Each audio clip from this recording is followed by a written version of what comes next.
Hello everyone. My name is Adarsh Verma. स्वागत है आप सभी का वीडियो में। अभी बात करने जा रहे हैं रीजनिंग की 30 डे की स्ट्रेटजी कैसे करना है, जिसके मार्क्स अभी 20 आ रहे हैं, 15 आ रहे हैं, 17 आ रहे हैं, उसको कैसे इम्प्रूव करें इन 30 दिनों में। पूरा सिलेबस कैसे कंप्लीट होगा इस चीज़ पे बात करेंगे। कहाँ से करना है थोड़ा बहुत वो भी डिस्कस करेंगे। A to Z सारी इन्फॉर्मेशन रहेगी।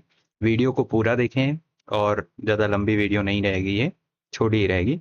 तो वीडियो को कंप्लीट करें एंड देखें उस चीज़ को। ठीक है, मैं स्लाइड्स दिखा दे रहा हूँ एक बारी। बैकवर्ड अप्रोच, फॉरवर्ड अप्रोच के बारे में बात करेंगे। कुछ स्लॉट्स हैं, चैप्टर्स के नाम हैं एंड डेली टारगेट्स, ये डिस्कस करना है। दैट्स इट, इतना ही है। ठीक है, तो बिना किसी देरी के वीडियो शुरू करते हैं। ठीक है, बात करते हैं how to complete syllabus, discuss करते हैं इस चीज़ के लिए। 30 डे में क्या पॉसिबल है? बिल्कुल पॉसिबल है। बस उस चीज़ को डेडिकेटली आपको करना है। Is it possible? Yes, why not possible. लोग करते हैं यार, बहुत लोगों ने किया भी है। कितना आ रहा है? 20 आ रहे हैं मार्क्स फ्रॉम, 15 आ रहे हैं, 17 आ रहे हैं, 20 आ रहे हैं, 22 आ रहे हैं, 30 आ रहे हैं। उस चीज़ को 45+ कैसे करना है वो भी डिस्कस करूंगा। या फिर 50 आउट ऑफ 50, क्योंकि ये एक स्कोरिंग सब्जेक्ट है और इसमें यही आप कोशिश करिए कि पूरे मार्क्स आए। लोग ला रहे हैं, अगर आगे निकलना है, लड़ाई में आना है तो मेहनत करनी पड़ेगी। ठीक है, दो टाइप के अप्रोच यहाँ पे मैंने डिस्कस किए हैं। First one is backward approach and second one is forward approach. Syllabus को कंप्लीट कंप्लीट करने के ये तरीके हैं। बैकवर्ड अप्रोच कैसे वर्क करता है, फॉरवर्ड कैसे करता है? देखिए, फॉरवर्ड तो आसान है। जैसे आप किसी चैप्टर को, पर्टिकुलर चैप्टर को आपने पढ़ा, लेक्चर्स लिए, ठीक है, फिर उसके बाद आपने उसके PYQ लगाया एंड देन मॉक पे आए। मॉक पे कब आएंगे? 50% 60% सिलेबस होने के बाद मॉक पे आएंगे। ठीक है, तो ये होता है फॉरवर्ड अप्रोच। आप चैप्टर पढ़िए, जितने भी चैप्टर हैं उनके PYQs लगाइए एंड मॉक पे आप चले जाइए, शिफ्ट हो जाइए। ठीक है, तो ये होता है फॉरवर्ड अप्रोच। बैकवर्ड अप्रोच क्या होता है? बैकवर्ड अप्रोच ये होता है कि आप मॉक पहले लगाएंगे, उसके बाद मॉक को एनालाइज करेंगे, ठीक है, एंड देन डिसाइड करेंगे कौन से चैप्टर आपके वीक हैं, किसको करना है एंड किसके लेक्चर्स लेने हैं। देखिए, कुछ चैप्टर ऐसे होते हैं रीजनिंग में कि आप उनको PYQ को देख के ही आप वहां से उसको सीख सकते हैं, मॉक के थ्रू ही। तो रीजनिंग में यही होता है बेसिकली। बैकवर्ड अप्रोच सबसे ज़्यादा इफेक्टिव होता है, तो इसको करिए। फॉरवर्ड भी किया जा सकता है, बट डिपेंडिंग अपॉन कि आपकी अप्रोच क्या है, माइंडसेट क्या है। मैं सजेस्ट करूंगा बैकवर्ड के साथ जाइए, पहले आप मॉक दीजिए। ठीक है, तो उस चीज़ को डिस्कस करते हैं कैसे। एंड वन मोर थिंग कि रीजनिंग पूरा कॉन्सेप्ट का खेल नहीं है। जैसे मैथमेटिक्स है, वो भी कॉन्सेप्ट का खेल होता है। तो इसमें 30% कॉन्सेप्ट का रोल होता है, 70% प्रैक्टिस का रोल होता है। रीजनिंग जितनी प्रैक्टिस करेंगे उतनी ज़्यादा। कुछ चैप्टर्स तो प्रैक्टिस पे ही डिपेंड करते हैं, जैसे एनालॉगी। इसको जितना प्रैक्टिस करेंगे उतना ही अच्छा होगा। एंड इसमें भी कई चैप्टर हैं, मिसिंग नंबर्स हैं, सीरीज हैं, ये डिपेंड करता है आप प्रैक्टिस कितनी करते हैं। वन मोर थिंग कि मैंने डेज को स्लॉट में बांटा है। 30 डे का डिस्कशन किया है मैंने, स्लॉट में बांटा है। देख रहे हैं आप, 1 से 5 दिन का एक स्लॉट होगा जहाँ पे हाई टॉपिक्स होंगे, कवर होगा 5 दिन में। इन टॉपिक्स के नंबर ऑफ क्वेश्चंस 7 to 8 होते हैं आउट ऑफ 25। ठीक है, तो ये पहले 5 दिन में आपको करने हैं। नेक्स्ट 10 डेज में क्या करना है? जो थोड़े इजी टॉपिक हैं एंड थोड़ा सा प्रैक्टिस उनको चाहिए होगा। थोड़ा कितना? 50 क्वेश्चन अगर PYQ आप कर लेते हैं तो इनफ होगा उसके लिए। 50 के आप 40 भी कर लें, 30 भी कर लें, वो इनफ होगा। एक way of solving the question वहां पे देखना है, बस उसी से आपके क्वेश्चंस होने लगेंगे। बात करेंगे तीसरे स्लॉट में, तो तीसरे स्लॉट में कौन से टॉपिक्स करने हैं जो टोटली प्रैक्टिस ओरिएंटेड है, वो आपको करना है।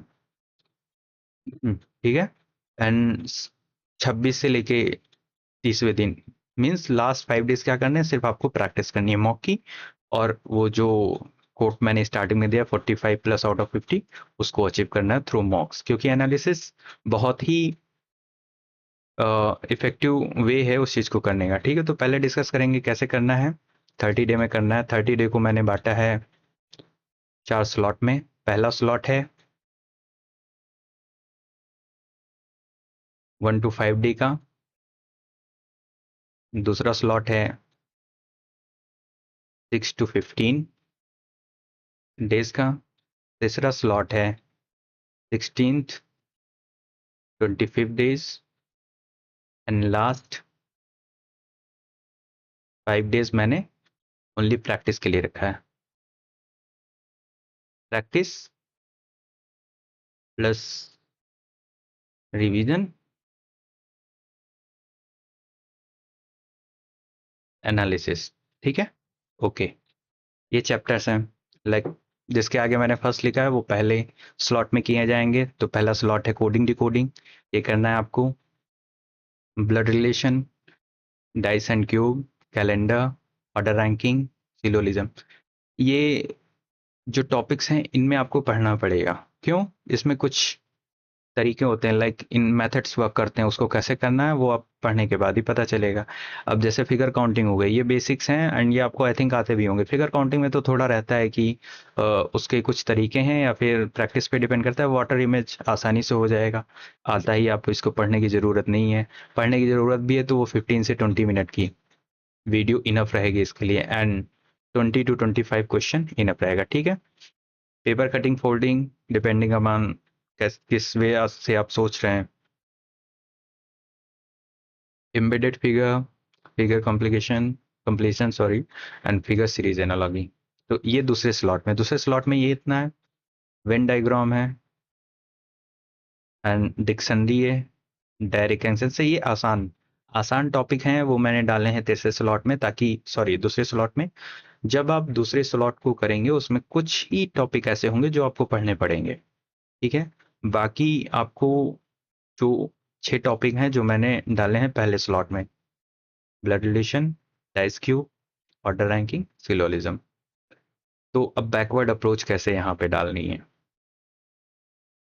ठीक है, वो बताता हूँ। डिस्कस करते हैं अगले पेज में। ये चीज आपको आई थिंक समझ आ गई होगी कि मैंने स्लॉट्स कैसे बांटे हैं। ये भी है, ये है तीसरे स्लॉट में, ये स्टेटमेंट एजम्पशन का है। पहले मेंस में आता था, अभी पहले सिर्फ मेंस में आता था। पहले क्या 2022 से, अभी प्री में भी आने लगा है, तो कर लीजिए, ठीक है, जरूरी है। थोड़ा अंडरस्टैंडिंग पे ज़्यादा रहता है। डेली टारगेट क्या होगा वो भी डिस्कस करते हैं, ठीक है। पहले ये डिस्कस कर लेता हूँ। हाँ, तो मैं बात कर रहा था बैकवर्ड अप्रोच को कैसे डालना है, जो मैंने स्लॉट्स बांटे हैं। बैकवर्ड अप्रोच में कैसे डालना है, तो देखिए, डे 1 5 मॉक आपको देने, 5 दीजिए या फिर 4 मॉक दीजिए। मॉक देने के बाद 25 क्वेश्चंस होते हैं, उसमें से 5 से 6 क्वेश्चन इजीली हो जाएंगे आपसे। 5-6 क्वेश्चन के बाद बचे 20 क्वेश्चन। 20 क्वेश्चन में ये होगा कि 5 से 6 क्वेश्चन ऐसे होंगे जो हो सकता है आपसे 10 से 11 क्वेश्चन हो जाए, डिपेंड करता है आपने कहाँ तक अपने प्रेजेंस ऑफ माइंड को एक्टिव रखा है। 5 से 6 क्वेश्चन होते हैं, वो देखकर जो सोल्यूशन होता है उससे अंडरस्टैंड करने वाले होते हैं। अब इसमें आप देखेंगे आपके कौन कौन से टॉपिक्स जो हैं वो नहीं आते हैं, आपको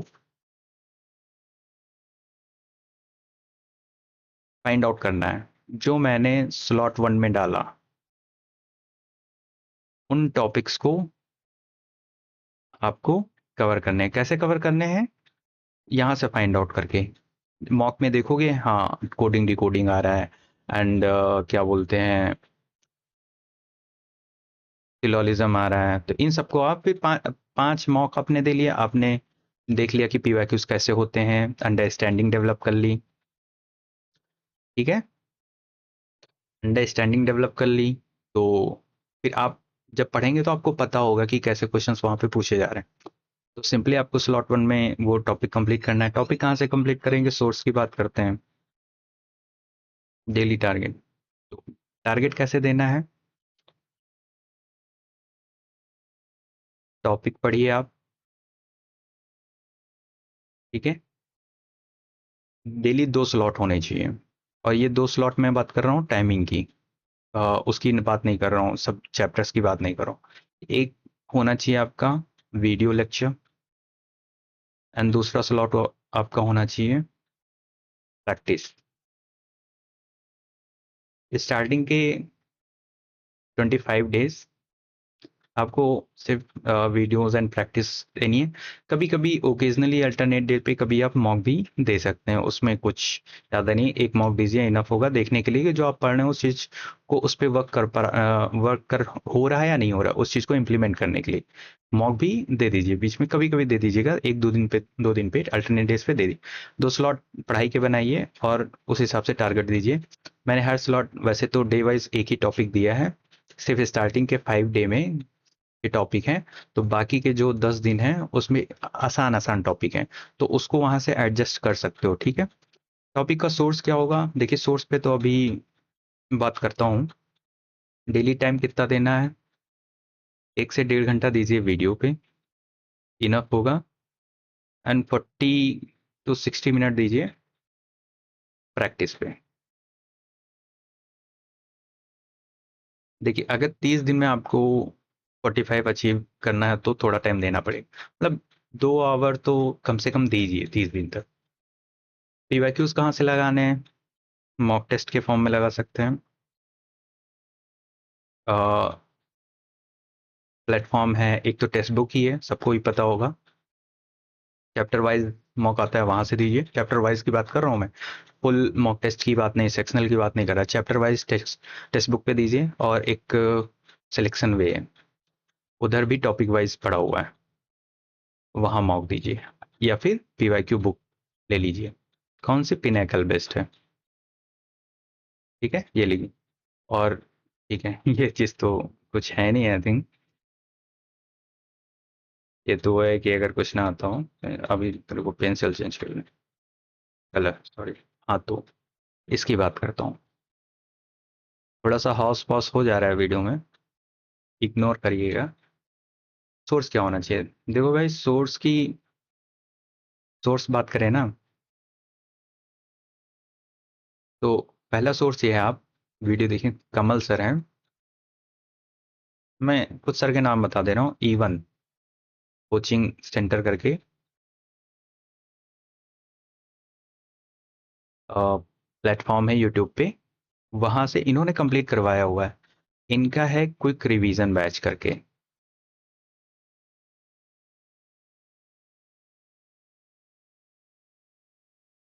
क्विक रिवीजन बैच करके इन्होंने चलाया। एक यहाँ से आप कर लीजिए, टॉपिक को सर्च करिए जो भी टॉपिक्स आपको पढ़ने हैं।